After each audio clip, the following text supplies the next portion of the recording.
Now, for some of you who haven't seen me in a while, I did say hello to a staff member who came on staff since I've been off work, and they didn't know who I was, and that's perfectly okay.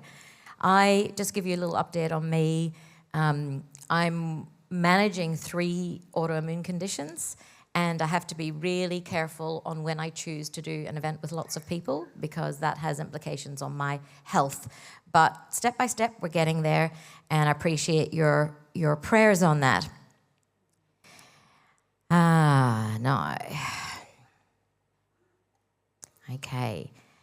Also, just want to say something in response to what Kirsten said.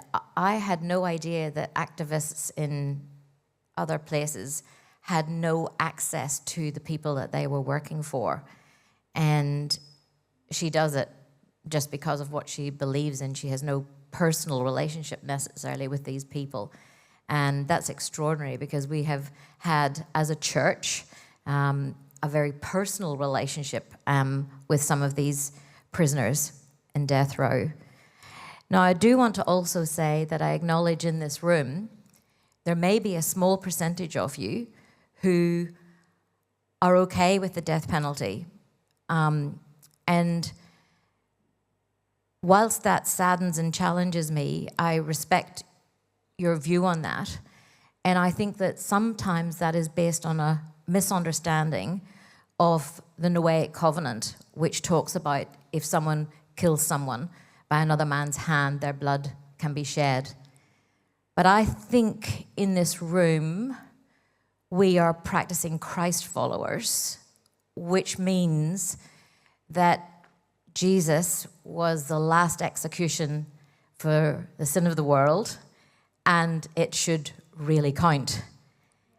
And one time in a quiet time where I was sitting just thinking to myself, I just heard the whisper of Christ say, I have a special place in my heart for people being executed. And I almost wanted to say, why is that? And I went, of course you do. Of course you do. So if there's anybody in the room that's in that place, and let me tell you something, you're speaking to somebody who's had family members murdered. You're speaking to someone who has been brought up in civil war. And I do understand, I was speaking at a conference where a man said to me, you and I have opposing views, a Christian man. And I said, oh, how come? And he said, well, I believe that there is a place for the death penalty. And I said, why? He said, because my sister was murdered. And I said, okay, I hear where you're coming from, and let's talk about that. So if there's anyone in the room, I acknowledge your position. I would also like to chat to you about it and see if we can move to a more grace-filled position. So as you know, just a little bit again, I keep on assuming that everybody knows everything because I know you're all very clever people. But we got involved in 2012. Rob and I were in Indonesia, and we weren't. We were separate. I was there with a team. We were doing conferences. We were doing some of our other work. And we got invited into Buckingham prison to see Andrew Chan and Myron Sukumaran. And the only time that Rob and I could both go was the only time that we had together by ourselves.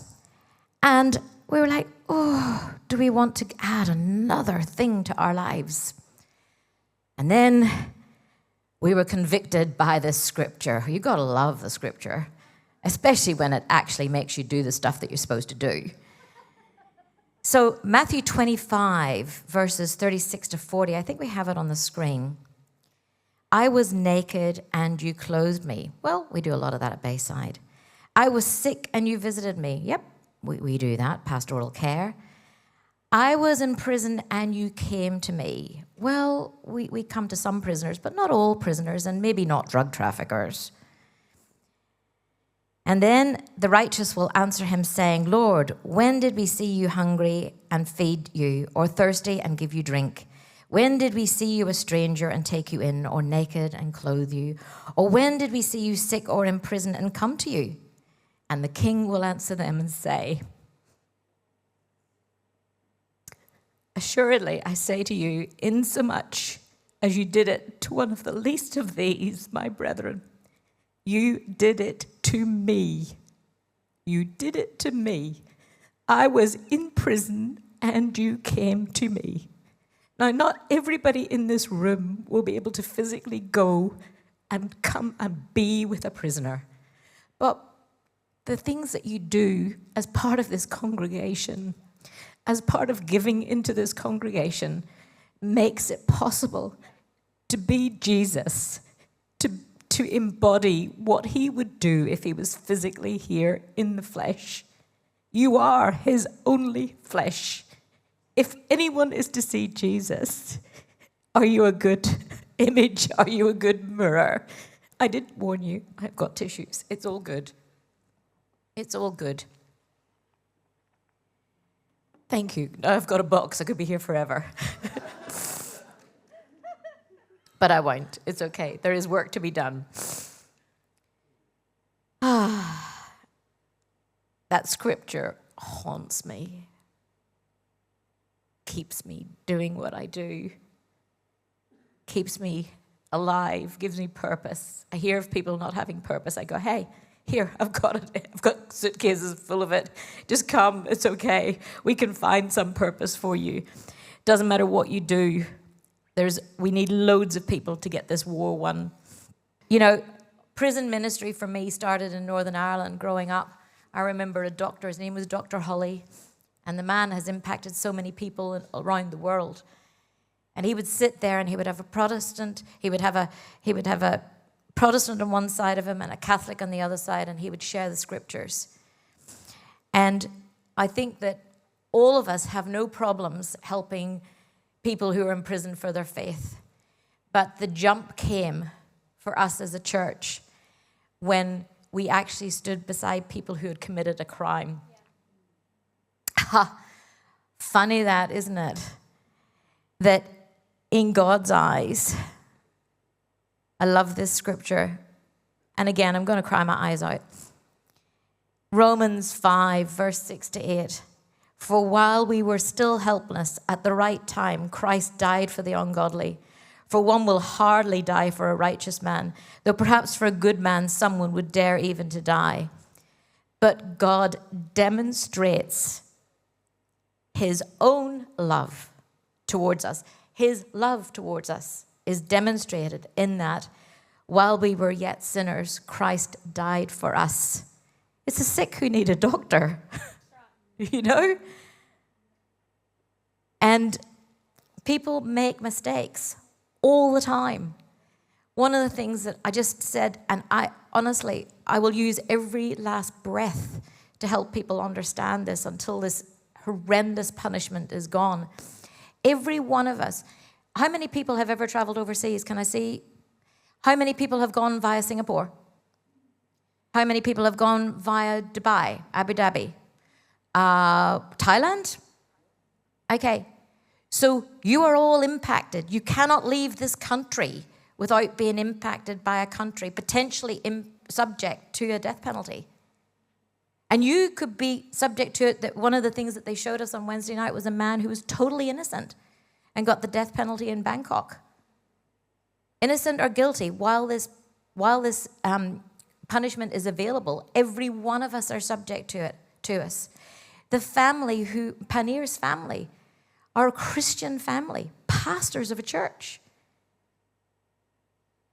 So it could impact any one of us at any time. It's actually, sadly, only a matter of time until you know somebody who knows somebody who knows somebody's niece, daughter, whatever. So we can't close a blind eye to this church. It's important to God, and it's important, therefore, it needs to be important to us.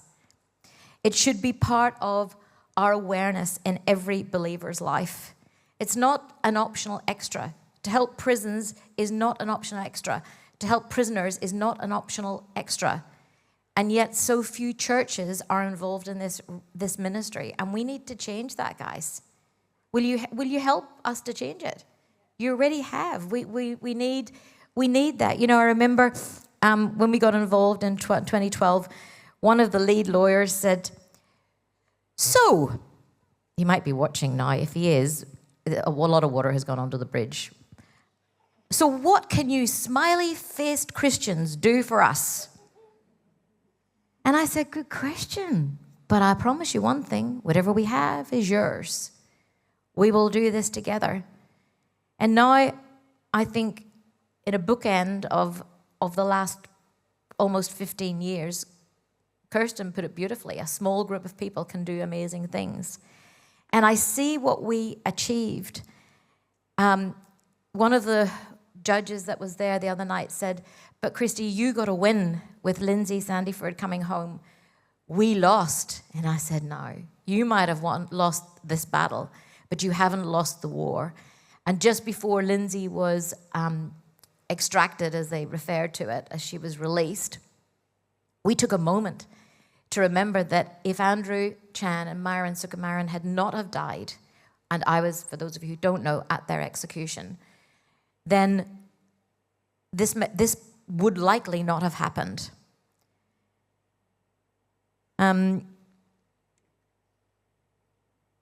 So in July this year, we were on holiday, and the British Embassy said to me, "Christie, we may see Lindsay released while you're here, and would you consider staying a little bit extra to help us with that release?" And I said, "Sure," because Lindsay was in prison. She was a British grandmother. The time she was in her late 50s. Now she's 69. And she had been caught trafficking drugs. Now, the mitigating circumstances around that were that they had threatened to kill her 2 sons. And I'm not going to tell you all of Lindsay's backstory here. I'm happy to tell people in person who are interested, because she's given me permission to do that. But she was caught, and everything was unfair about her sentencing. Absolutely everything. She was a woman. She, normally in Indonesia, they get equal sentences. She got the death penalty. The others got years under, not even 10 years. So there was a lot going against her. And Andrew and Mayu, being the amazing men that they were, made us promise that we would stand by her no matter what happened, whether that meant to the execution or to see her release. And so we did. And so it was a small group of people who stood beside her, faithfully helping her, because prisoners in other countries don't get any support, any help with anything. And so I stayed in Indonesia hoping for her release, and that didn't happen. And of course, you can imagine the roller coaster of, yes, you're going to be released, and then no, it's not going to happen. But then about 3 weeks ago, I got a call. Rob and I were heading out for dinner, and I got a call from the embassy to say, can you get on a plane straight away? We'd like you to be here. So I did. And then it took another 3 weeks to actually see a moment that was extraordinary. And I just want to show you, if I can show the first picture of, this is the night of Lindsay's release. Do we have that picture? We're looking at, so this is her behind bars. Now, I want to just tell you something. I was the only civilian in this entire operation. And that's what I think, I am a little female from Portstewart, Northern Ireland. I am not a lawyer. I am really no one special at all. I am just flippin' determined. And I thought I wasn't going to be there that night, but I knew in my heart I would be there. And I was told, no, there's no civilians. High-ranking officials will be there. Well, I get a phone call from the governor saying, I had already showered and got ready for bed because I was told I wouldn't actually be there in the end. And God has very differing opinions on this. I seem sort of deja vu on the executions as well. No, we don't think we need you now. And then, oh, actually, can you please be here? So quickly pulled on some clothes, headed down to the prison, and this was me inside the block. So not only am I inside the prison, I'm inside the block, and talking to Lindsay as you can see her hand there, she's just about ready to get out. And then the next picture, this is the police bus. Now I just want to explain something to you here. Again, how God weaves things extraordinarily. One of the very senior policemen, I won't tell you exactly his rank so that I don't identify him, but one of the senior policemen who was at the executions, and at the executions he said to me, he came up to me and he said, will you pray for me? And I said, I'll pray for any of you guys after the executions, but my focus is on the boys. And he came up for prayer afterwards and he said, I just want you to know, he said, I do not agree with what my country is doing, but he said, I wanted to make sure this went well, unlike the executions previously that were botched. And he then asked to be, when the Ballet Five who got out after serving 20 years in an Indonesian prison got out last Christmas, he asked to be involved in that. Then he asked to be involved in bringing the British citizen from Nusa Kambangan to Bali in order for him to be released with Lindsay. And then he asked to be in the women's prison so he could see me and be around my magic. I don't have any magic. I just have Jesus. Thank God. Thank God for Jesus, and I mean that reverently. So here I am, because by this stage now she's not believing that she's actually going. And so this is why they called me. They said, we need you to help us get her calmly into the vehicle. So here I am. I'm calmly talking to her. I'm very calm, very relaxed, speaking very quietly. Don't look at me in that tone of voice. And I'm telling her, you just need to get into the thing. And you can see the look on her face. Like she's like, I'm actually going free. Like, there was moments where you think, are they actually going to just execute me? Like, am I really going free? And then the next photograph, she's saying, I'm free. You can actually, and the prison actually took these photographs. And I'm going, yes, you're free. You're free. And then I think the next photograph, that's just a photograph of the two of us. And I can't tell you the difference in the moment between saying goodbye to someone who's, and I want to tell you something, the extraordinariness, like all these songs that we sing today, and you might think if the outcome is actually death, then how has God been there? How has he been the victory? Whatever. Let me tell you something. I'll let you into a massive secret, but listen, seriously, don't tell anybody. We are all gonna die. But it depends on how we do it. And when the men died, they died so well. They died loving the people around them, supporting the people around them, praying for the people around them, singing. And that's where God is. That's where the mystery is. It's not in how we want the outcome. People say to me, how did the executions affect your faith? I said, it changed it forever. And they said, what do you mean? I said, I no longer pray the way I prayed. I no longer ask God for things. And they said, really? I go, yeah. Because my prayer is now not about outcome. It's relational. No matter what, though you slay me, yet will I serve you. Because ultimately, our aim is to be reunited with him and with those that have gone beyond us. Now, was there anything else, boys, that I hadn't remembered? No, yes, there's one other thing I'm being told by yet another new staff member. Yes. I believe that with your help, we can actually see the death penalty end in our lifetime. How wild is that? There was a man called Barry Jones who was meant to be at the dinner on Wednesday night who couldn't come because he's 93. He was the man who campaigned for Ronald Ryan, who was the last man to be executed in Australia.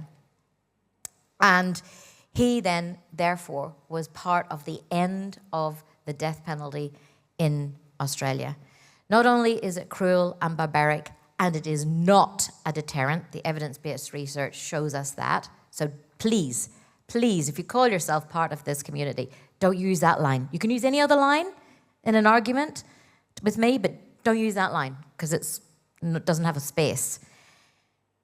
And I want to see a new day dawn. I want to see a day where my grandchildren can leave this country without threat of a death penalty. I want to know that Australians realize that we are part of a global world. We can't say this doesn't impact us because we don't have it. Please, you know the story. If one part of us hurts, the rest of us hurt. There's another Christian family, distraught. I can hardly bring myself to think about the fact that short of a miracle, next week, 3 young people will be executed. 3 families will be devastated. I'm trying to see what we can do to help ease that pain. But I believe that a new day is definitely dawning. And I want to read you this scripture. A new day will dawn on us from above because our God is loving and merciful. Our God is loving and merciful. That's the God we serve. If you are serving a God that is not loving and merciful, you need to really think about that. Our God is loving and merciful. He will give light to those who live in the dark and in death's shadow. And incidentally, Lindsay has been asking me where she can find a church, and I've been trying to find a church for her in the UK. 15 years, or almost 15 years of supporting her, prayed physically with her once. No Bible bashing, just loving, just mercy. For those who live in death's shadow, he will guide us into the way of peace. So together as a congregation, I believe that it's no surprise that a week after I get back from Indonesia, from the release of Lindsay, we already had organized to have Kirsten with us. And, nothing ever happens by accident in God.